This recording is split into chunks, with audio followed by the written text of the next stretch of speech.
كتاب الله منهل كل ضامن ومورد من تعطش للهدايا وسنة أحمد مسك الختام سراج النور من جمع المزايا.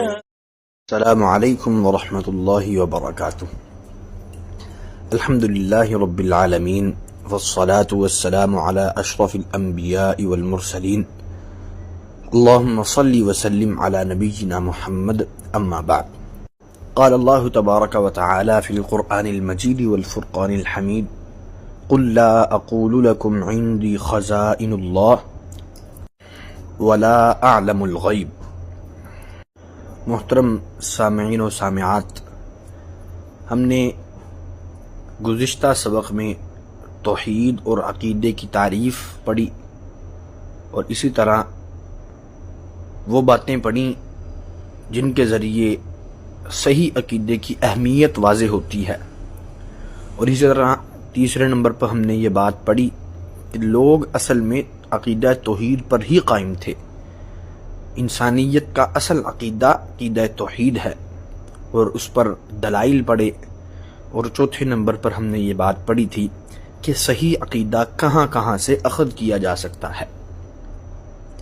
آج کے سبق میں ہم انشاءاللہ تعالی ایمان کے ارکان پڑھیں گے. ہم انشاءاللہ ایمان کے ارکان کے ساتھ سبق کے آخر میں تھوڑی سی بحث جو ہے وہ علم غیب، یہ کس کے ساتھ متعلق ہے اور کیا یہ عام لوگوں کو بھی حاصل ہوتا ہے یا انبیاء کرام علیہم السلام کو بھی حاصل ہوتا ہے یا صرف یہ اللہ رب العالمین کے ساتھ خاص ہے. اس سے متعلق بھی ہم تھوڑی سی بحث کریں گے. قرآن و حدیث سے آیات و احادیث ہم انشاءاللہ تعالی کچھ پڑھیں گے. سب سے پہلے نمبر پہ ہے جی ایمان. ایمان کا معنی ہوتا ہے کسی چیز کی تصدیق کرنا، کسی چیز کو سچ مان لینا، کسی چیز کا پختہ ارادہ کرنا. لغوی معنی اس کا یہ ہے، عربی میں جو عربی کا لفظ ہے یہ لغوی معنی اس کا ہے کسی چیز کی تصدیق کر لینا، کسی چیز کو سچا مان لینا. اور شرعی طور پہ جو اس کی تعریف ہے وہ ہے جی زبان سے اقرار کرنا، اقرار باللسان، اور دل سے عقیدہ رکھنا، اور اعضاء کے ذریعے عمل کرنا. یہ تین چیزیں ضروری ہیں ایمان اپنے اندر مکمل کرنے کے لیے، کامل کرنے کے لیے. یہ تین چیزیں ضروری ہیں: اقرار باللسان و تصدیق بالقلب و عمل بالجوارح. یہ تین چیزیں ضروری ہیں. اس کی دلیل اللہ کے نبی صلی اللہ علیہ وسلم کی حدیث ہے، مسلم کے اندر ہے. فرمایا الایمان بضع و سبعون شعبۃ، ایمان کی 70 سے زیادہ شاخیں ہیں. اعلاها قول لا الہ الا اللہ، سب سے بلند شاخ جو ہے نا وہ لا الہ الا اللہ کہنا ہے. تو اس سے جو ہے نا اقرار باللسان واضح ہو رہا ہے، اس کی دلیل مل رہی ہے. اور فرمایا وَأَدْنَاهَا إِمَاطَةُ الْأَذَىٰ عَنِ الطَّرِيقِ، اور سب سے ادنا جو ہے وہ راستے سے موذی چیز کو ہٹا دینا ہے. تو اس سے عمل بالجوارح ثابت ہو رہا ہے، ہاتھوں کے ذریعے عمل کرنا بھی ایمان کا حصہ ہے.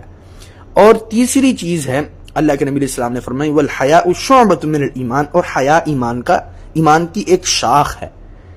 اور اس سے ہمیں جو ہے نا وہ دوسری چیز دل سے اعتقاد رکھنا، وہ تصدیق بالقلب، وہ ثابت ہو رہی ہے، وہ واضح ہو رہی ہے. تو ہمارا یہ عقیدہ ہونا چاہیے یہ کہ ان تین چیزوں کے ذریعے سے ایمان کامل ہوتا ہے. اہل السنہ والجماعہ کا بھی یہی عقیدہ ہے کہ تین چیزیں جب تک مکمل نہ ہوں تب تک ایمان کامل نہیں ہوتا. کچھ احباب ہیں جو یہ بات رکھتے ہیں کہ صرف جو ہے نا تصدیق بالقلب سے ایمان مکمل ہو جاتا ہے، اور کچھ کہتے ہیں کہ زبان سے کہہ دینے سے ہی انسان مومن بن جاتا ہے، عمل کرنے کی کوئی ضرورت نہیں ہے. تو ان کے لیے اللہ کے نبی صلی اللہ علیہ وسلم کی یہ حدیث واضح طور پر یہ اشارہ کر رہی ہے کہ عمل ایمان کا حصہ ہے. جب تک اعمال نہیں ہوں گے تب تک انسان کا ایمان کامل نہیں ہے. تو یہ تین چیزیں جب تک مکمل نہیں ہوتی تب تک انسان کامل مومن نہیں بن سکتا. تصدیق بالقلب و اقرار باللسان و عمل بالجوارح، دل سے تصدیق کرنی ہے اور زبان سے اقرار کرنا ہے اور اپنے اعضاء کے ذریعے عمل کر کے یہ ثابت کرنا ہے کہ میں ایک اکیلے اللہ پر یقین رکھتا ہوں اور محمد رسول اللہ صلی اللہ علیہ وسلم کو آخری نبی اللہ کا تسلیم کرتا ہوں۔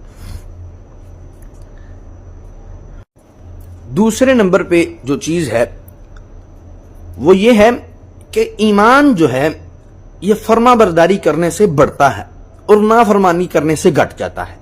کچھ لوگوں کا عقیدہ یہ ہے کہ ایمان ایک جگہ پر سٹل رہتا ہے، وہ ساقط رہتا ہے، نہ وہ بڑھتا ہے نہ وہ زیادہ ہوتا ہے۔ انسان جتنے مرضی عمل کر لے ایمان بڑھے گا نہیں، جتنے مرضی گناہ کر لے ایمان کم نہیں ہوگا۔ تو یہ عقیدہ باطل ہے۔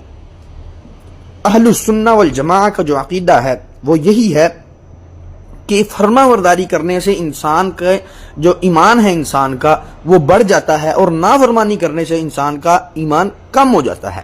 اللہ تعالیٰ نے بھی قرآن مجید میں ارشاد فرمایا، اس کی دلیل ہے اللہ تعالیٰ فرماتے ہیں انما المؤمنون الذين اذا ذکر اللہ وجلت قلوبهم واذا تلیت علیہم آیاتہ زادتہم ایمانا وعلی ربہم یتوکلون، سورۃ الانفال آیت نمبر 2۔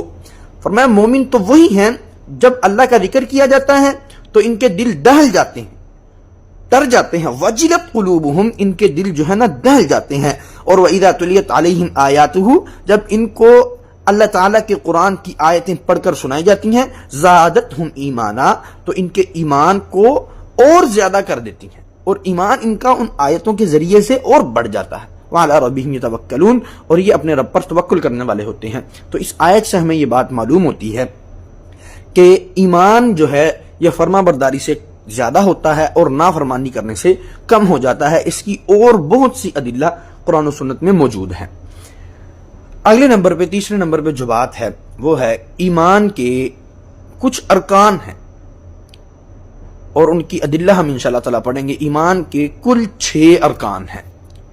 ان تؤمن باللہ وملائکتہ وکتبہ ورسلہ والیوم الآخر والقدر خیرہ وشرہ۔ سب سے پہلے نمبر پہ اللہ پر ایمان، دوسرا رکن اس کے فرشتوں پر ایمان، تیسرا رکن اس کی کتابوں پر ایمان، چوتھا رکن اس کے رسولوں پر ایمان، پانچواں رکن آخرت کے دن پر ایمان، اور چھٹا رکن تقدیر کے اچھے اور برے ہونے پر ایمان۔ رکن کہہ لیجئے کہ کسی چیز کی بنیاد کو کہتے ہیں، کسی مثلا ایک عمارت کے پلر کو رکن کہا جاتا ہے۔ اگر وہ پلر گر جائے تو عمارت بھی گر جائے گی۔ تو اسی طرح یہ ہے، ایمان کے 6 ارکان ہیں، ان میں سے ایک رکن بھی ختم ہو گیا تو انسان کا ایمان ختم ہو جائے گا۔ تقدیر کے اچھے اور برے ہونے پر ایمان نہیں رکھتا تو انسان کا ایمان ختم ہو گیا، وہ مسلمان نہیں۔ اور آخرت پر ایمان نہیں ہے تو انسان مسلمان نہیں ہے، اس کے اور اللہ کے رسولوں پر ایمان نہیں ہے، مسلمان نہیں۔ 6 چیزوں میں سے کسی ایک چیز پر اس کا ایمان اگر زائل ہو جاتا ہے تو انسان دائرہ اسلام سے خارج ہو جائے گا۔ تو یہ 6 ارکان ہیں جن کے ذریعے سے انسان کا ایمان کامل ہوتا ہے۔ اللہ کے نبی صلی اللہ علیہ وسلم نے بھی فرمایا، قرآن مجید میں بھی اللہ تعالیٰ نے ارشاد فرمایا، سورۃ البقرہ آیت نمبر 177 فرمایا، لیس البر ان تولوا وجوہکم قبل المشرق والمغرب ولکن البر من آمن باللہ والیوم الآخر والملائکۃ والکتاب والنبیین۔ اور دوسرے مقام پر سورۃ القمر آیت نمبر 49 میں فرمایا، انا کل شیء خلقناہ بقدر۔ یہ 5 ارکان سورۃ البقرہ کی آیت نمبر 177 میں اور چھٹا رکن سورۃ القمر کی آیت نمبر 49 میں قدر تقدیر پر ایمان رکھنا، یہ 6 ارکان اللہ تعالیٰ نے قرآن مجید کے اندر بھی بیان فرمائے۔ اور اسی طرح جناب محمد رسول اللہ صلی اللہ علیہ وسلم کے پاس ایک مرتبہ جبریل علیہ السلام آئے اور کچھ سوال و جواب کیے۔ اللہ کے نبی علیہ السلام سے جبریل علیہ السلام نے سوال کیا، پھر اللہ کے نبی علیہ السلام نے آگے سے جواب دیا، یوں صحابہ کو سکھایا گیا۔ ان میں سے جبریل علیہ السلام نے ایک سوال یہ بھی کیا تھا کہ ایمان کیا ہے، تو اللہ کے نبی علیہ السلام نے فرمایا تھا، ان تؤمن باللہ وملائکتہ وکتبہ ورسلہ والیوم الآخر وتؤمن بالقدر خیرہ وشرہ۔ صحیح مسلم حدیث نمبر 36 اور 37۔ یہ حدیث جو ہے حدیث جبریل کے نام سے مشہور ہے اور کافی لمبی حدیث ہے۔ تقریباً 4-5 چیزوں کے متعلق حضرت جبریل علیہ السلام نے نبی علیہ السلام سے پوچھا تھا، ایمان، اسلام، قیامت اور کچھ چیزوں کے متعلق پوچھا تھا، جس کے نبی علیہ السلام نے اس میں جواب دیے تھے۔ تو اس میں بھی اللہ کے نبی علیہ السلام نے بھی یہی فرمایا کہ ایمان جو ہے 6 چیزوں کا نام ہے۔ اللہ پر ایمان، اس کے فرشتوں پر ایمان۔ فرشتوں پر ایمان کیا رکھنا ہے کہ اللہ کے فرشتے موجود ہیں، نوری مخلوق ہیں، ہمیں نظر نہیں آتے لیکن وہ نوری مخلوق ہیں، اس دنیا میں موجود ہیں، اللہ کے کہے پر وہ عمل کرتے ہیں، وہ کچھ کھاتے نہیں ہیں، کچھ پیتے نہیں ہیں، وہ اللہ کی نافرمانی نہیں کرتے، وہ اللہ تعالیٰ کے کہے کو فوراً اس پر جو ہے وہ عمل کرتے ہیں، اور جو ہے ان کے وجود کا یقین رکھنا، یہ فرشتوں پر ایمان ہے۔ اور تیسرے نمبر پہ وہ کتبی، اس کی کتابوں پر ایمان رکھنا کہ جو کتابیں اللہ تعالیٰ نے اس دنیا میں اتاری ہیں وہ کتابیں اللہ نے اتاری ہیں، ان کے اترنے پر ایمان رکھنا ہے، اللہ نے ہی اتاری ہیں، مثلا تورات ہے، زبور ہے، انجیل ہے، یہ اللہ نے اتاری ہیں۔ اب ان پر عمل کرنا ہمارے لیے جائز نہیں ہے، کیونکہ اللہ کے نبی صلی اللہ علیہ وسلم کے پاس جب قرآن مجید آ گیا، اس قرآن پر عمل کرنا ہمارے لیے فرض اور واجب ہے۔ کچھ عیسائی یہ بھی اعتراض کرتے ہیں کہ آپ کا ایمان ہے کہ ہم اللہ تعالیٰ کی کتابوں پر ایمان رکھتے ہیں، یقین رکھتے ہیں کہ اللہ کی کتابیں سچی ہیں، پھر آپ عمل کیوں نہیں کرتے؟ تو اس کا جواب یہی ہے کہ ہمارا ایمان اتنا سا ہے کہ یہ اللہ تعالیٰ کی بھیجی گئی کتابیں ہیں، تورات بھی اللہ نے نازل فرمائی، زبور بھی، انجیل بھی، لیکن اب یہ تینوں اپنی اصلی حالت میں موجود بھی نہیں ہیں اور ہم اس کے مکلف بھی نہیں ہیں۔ اس وقت کے لوگ اس کے مکلف تھے، اب ہم اس کے مکلف نہیں ہیں، ہمارے لیے اللہ تعالیٰ نے قرآن مجید کو نازل فرما دیا ہے۔ اور چوتھے نمبر پر رسولی ہی، اللہ کے رسولوں پر ایمان رکھنا کہ اللہ نے تمام جو جتنے نبی بھیجے سب کے سب اللہ کے رسول تھے، اللہ تعالیٰ کا پیغام لوگوں تک پہنچانے والے تھے اور سچے تھے۔ اور والیوم الآخر، اور آخرت کے دن پر ایمان رکھنا کہ ایک دن آئے گا اللہ ہم سب کو دوبارہ میدان محشر کے اندر اکٹھا فرمائے گا اور وہاں پر سوال و جواب ہوں گے، وہاں پر جنت جہنم کو پیش کیا جائے گا، اور تمام کے تمام جو پروسیس ہیں یہ یقین رکھنا کہ ہم ایک نہ ایک دن دوبارہ اٹھائے جائیں گے۔ وَتُؤْمِنَ بِالْقَدْرِ خَيْرِهِ وَشَرِّهِ، اور تقدیر کے اچھے ہونے اور برے ہونے پر ایمان رکھنا کہ جو کچھ تقدیر میں لکھا ہوا ہے وہ ہو کر کے رہے گا، یا جو کچھ میرے ساتھ ہو رہا ہے یہ سب کچھ تقدیر میں لکھا ہوا ہے، اس چیز پر ایمان رکھنا۔ کچھ لوگ ہوتے ہیں قدریہ جو تقدیر کو نہیں مانتے، اگر انشاءاللہ موقع بنا تو ہم اگلے اپنے اسباق کے اندر ان باتوں کو بھی جو ہے نا واضح کرنے کی کوشش کریں گے انشاءاللہ تعالی۔ تو یہ 6 ارکان ہیں ایمان کے، اور ان کی ادلہ جو ہیں، ان کی جو دلیلیں ہیں وہ قرآن و سنت کے اندر موجود ہیں، ان کی تفسیر انشاءاللہ تعالی ہم آگے چل کے بھی پڑھیں گے۔ تو اب ان میں سے پہلا رکن جو ہے وہ اللہ پر ایمان رکھنا ہے۔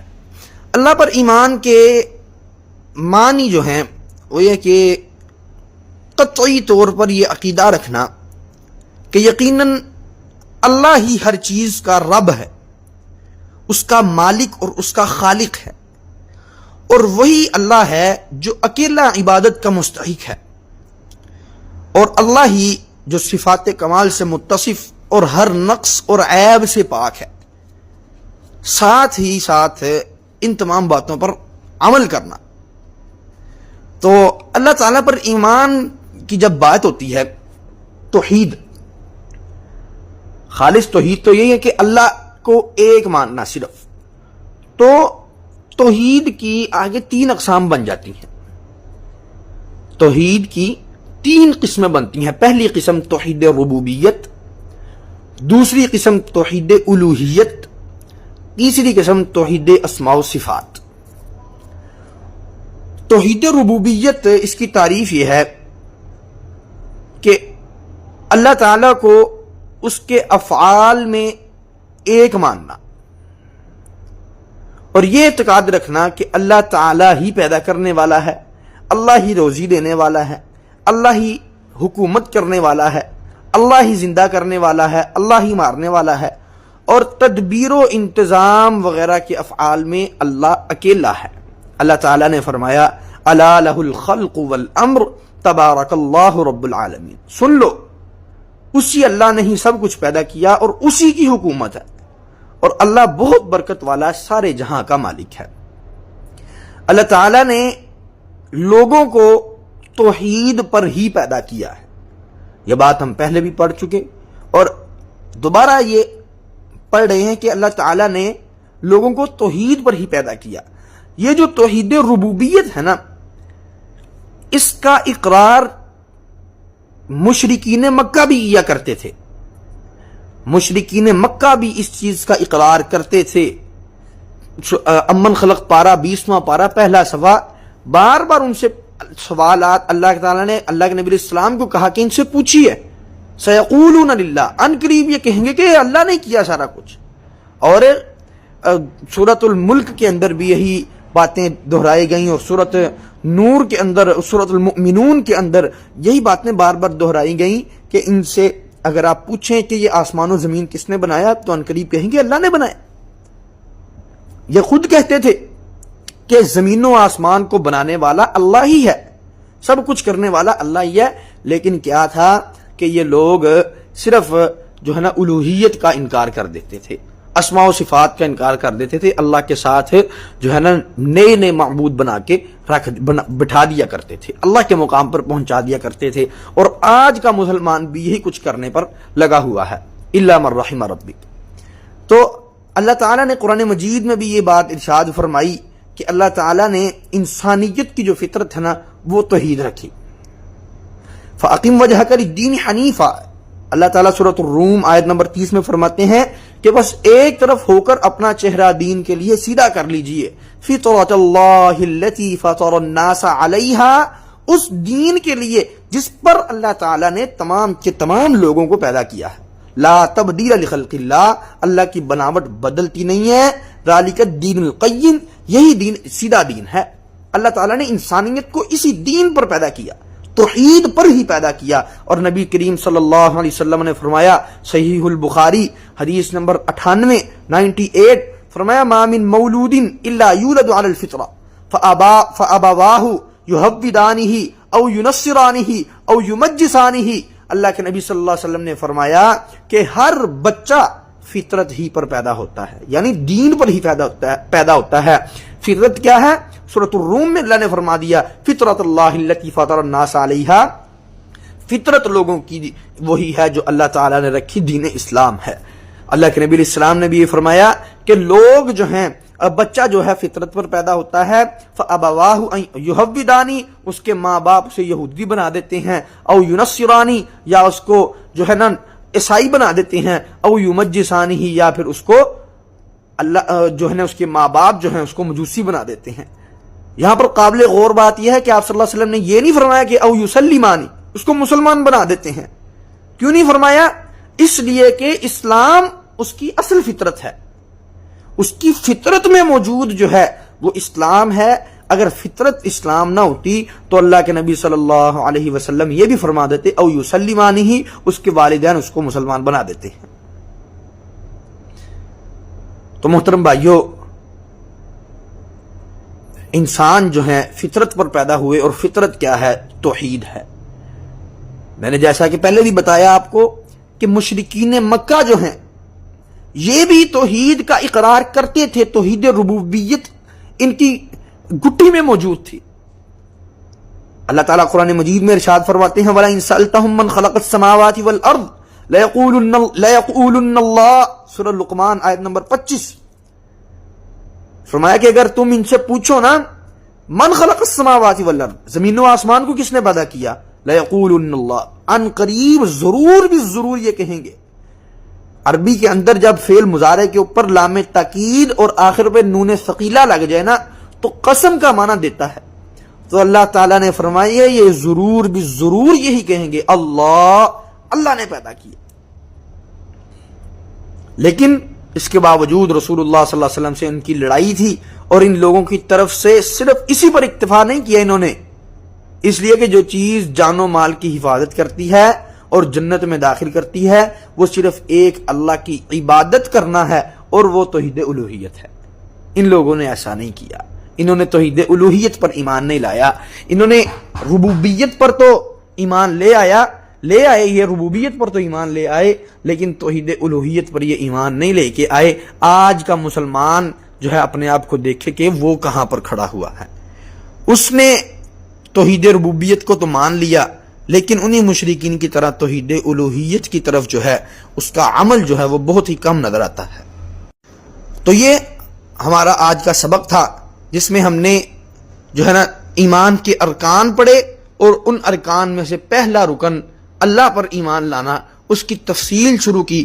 3 چیزیں ہم نے اس میں پڑھی کہ ایمان جو ہے اللہ پر ایمان لانا توحید کہلاتا ہے، اور توحید کی آگے 3 قسمیں ہیں، توحید الوہیت اور توحید ربوبیت اور توحید اسماء و صفات.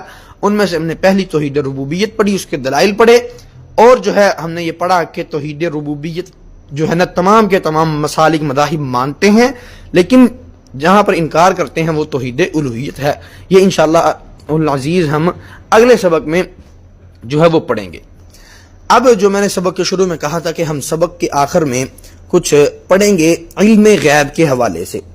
تو علم غیب کے حوالے سے یہ بات یاد رکھیے، علم غیب کہتے ہیں کہ ایسا علم جو انسانی آلات کے ذریعے سے حاصل ہونا ناممکن ہو، ایسے علم کو علم غیب کہتے ہیں.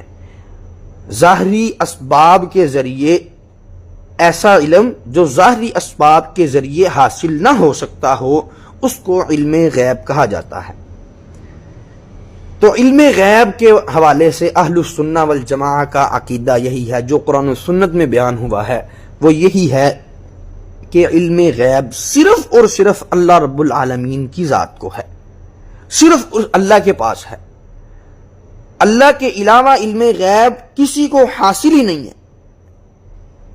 کسی شخص کو اس دنیا میں اللہ کے علاوہ علم غیب حاصل نہیں ہے، سوائے اتنا جتنا اللہ نے اپنے انبیاء کرام علیہ السلام کو عطا فرما دیا، سوائے اتنا علم جتنا اللہ نے اپنے انبیاء کرام علیہ السلام کو عطا فرما دیا. اور یہ بات بھی اگر انسان عقلی طور پہ دیکھے نا کہ جو اللہ تعالیٰ نے عطا کر دیا ہے اب وہ غیب کیسے ہو گیا. اللہ تعالیٰ نے بتلا دیا، اب وہ غیب نہیں رہ گیا، اب وہ پتہ لگ چکا ہے، اور نبی علیہ السلام نے آگے صحابہ کو بھی بتلا دیا ہے.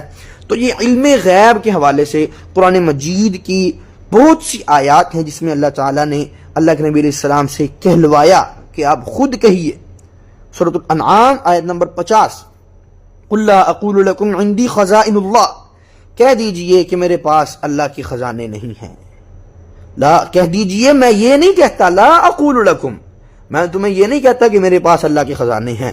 ولا اعلم الغیب، اور نہ میں یہ کہتا ہوں کہ میں غیب کی باتیں جانتا ہوں، اور نہ میں تم سے کہتا ہوں ولا اقول لکم انی ملک، میں یہ بھی نہیں کہتا کہ میں ایک فرشتہ ہوں، بلکہ میں کیا کہتا ہوں، بلکہ میں پیروی کرتا ہوں اس کی جو میری طرف وحی کی جاتی ہے.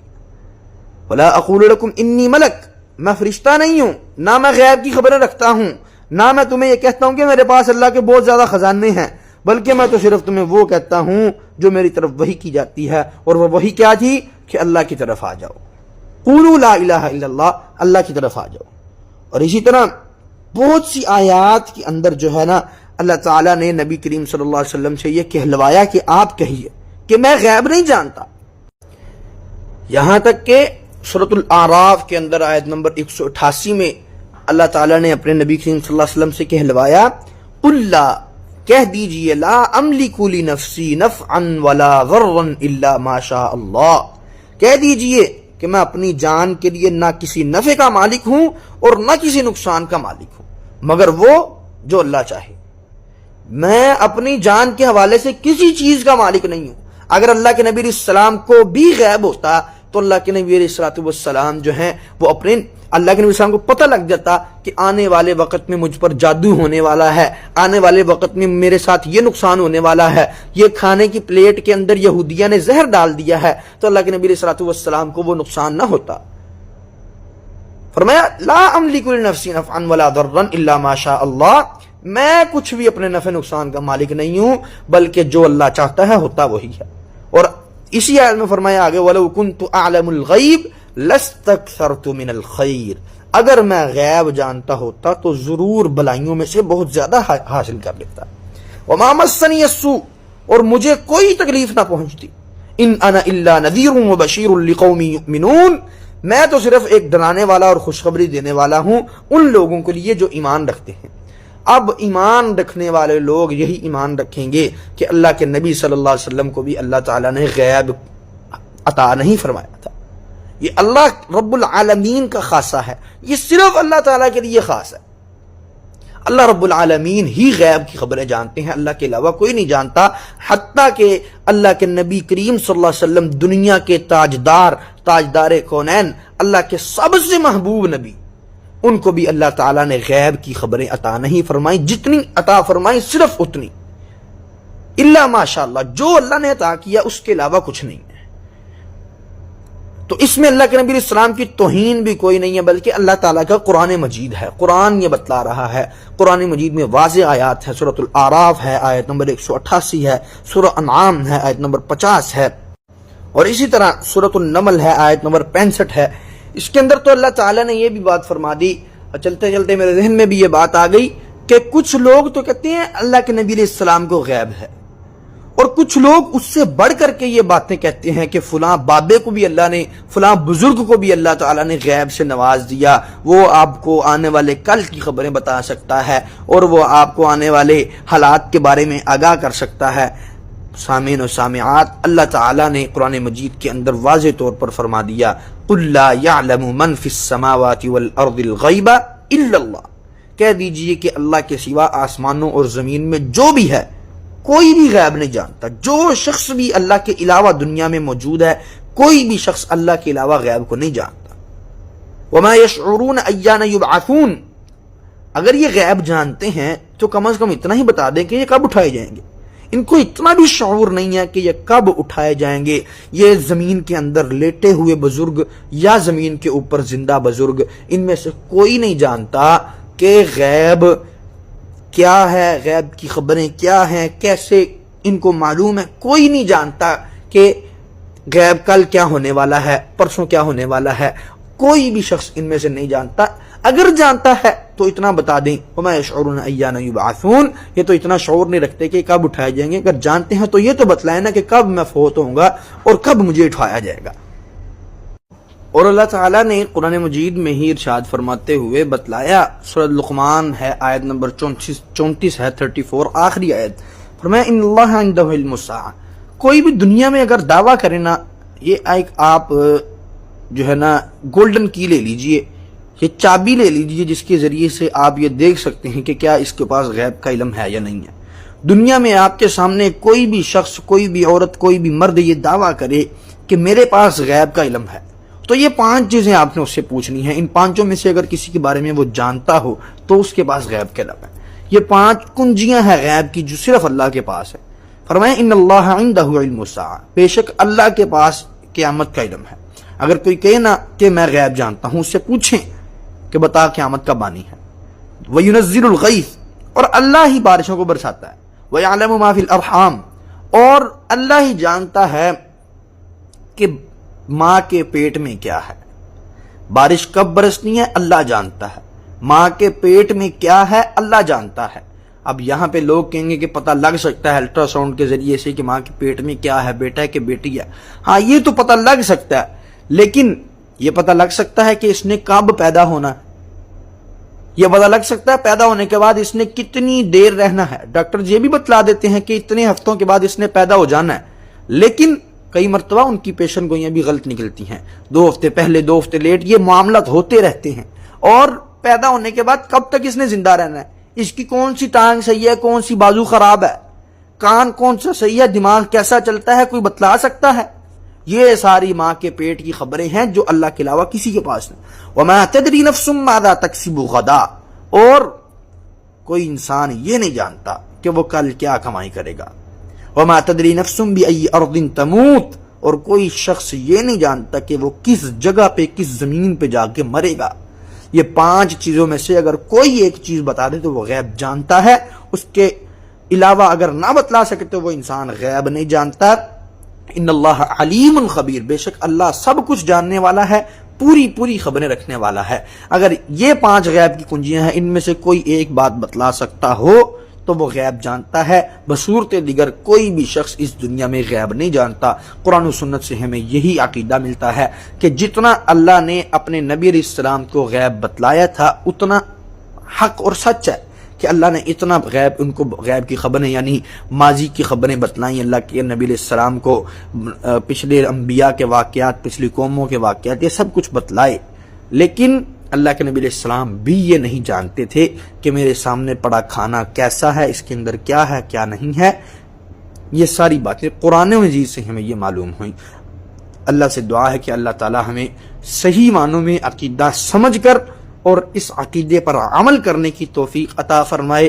اور اللہ تعالی سے ہر وقت یہ دعا کیجئے کہ اللہ ہمیں زندہ رکھے تو عقیدہ توحید پر، اور اللہ موت دے تو عقیدہ توحید پر حالت ایمان میں شہادت کی موت عطا فرمائے. اقول قولی ھذا استغفر اللہ لی ولکم ولسائر المسلمین.